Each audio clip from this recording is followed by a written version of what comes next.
Hi, I'm Keith Bobrosky, President of Delta Scientific, coming at you with another 60-second engineering tip. Hopefully I can come in under 60 seconds with some useful knowledge for you.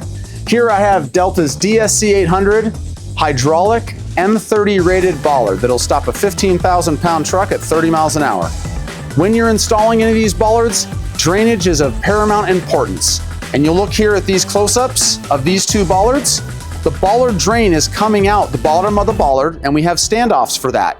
Should you have infrastructure obstacles where you need a few more inches of foundation depth clearance, contact your Delta Scientific project manager and/or our engineers, and we can work together to make a custom bollard drain that comes out the side of the bollard, as you can see in this picture, that allows you that few extra inches of clearance that you may need to make your project a success. Follow Delta Scientific for more useful tips. Thanks for watching. Drop a comment below with a question for our master tech or engineer, and maybe we'll feature it in an upcoming video. Like and subscribe so you don't miss out. Thanks for watching.